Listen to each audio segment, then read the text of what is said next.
Good morning मित्रांनो. आज मी माझ्या मित्रासोबत महाराष्ट्रातील सर्वात मोठा आपल्या लाडके गणपती बाप्पाचा आगमन सोहळा पाहायला निघालो. साधारणपणे 1 तासाच्या प्रवासानंतर आम्ही शेवटी चिंचपोकळीला पोहोचलो.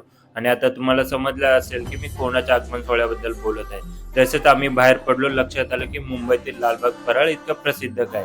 इथे 2 बाप्पांचं आगमन चालू होतं आणि दोन्ही मूर्ती खूपच सुंदर दिसत होत्या. आता तुम्ही कमेंट बॉक्स मध्ये नक्की सांगा की मी कुठे आलोय. तुम्ही नक्कीच हे रस्ते ओळखत असणे. यानंतर आम्ही त्या ठिकाणी आलो जिथे आपला लालबागचा बाप्पा वर्षभरात 354 दिवस विराजमान असतात आणि बाकी 11 दिवस मंडपात.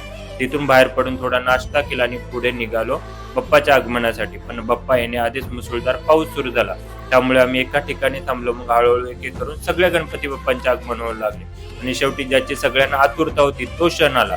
चिंचपोकळीचा चिंतामणी बाप्पाचं आगमन झालं. सगळ्यांची तोंडी एकच आवाज घुमत होता, आला आला आला चिंचपोकळीचा चिंतामणी आला. सगळीकडे ढोल ताशांचा गजर, नाच गाणे, लोकांची प्रचंड उत्साहातील गर्दी दिसत होती. आणि तुम्ही बघा बाप्पाच्या आगमनासाठी किती मोठा क्राऊड जमला आहे. आणि आम्ही घरी जाण्यासाठी स्टेशनला पोहोचलो तर तिथे एवढे छान दृश्य बघायला मिळाले.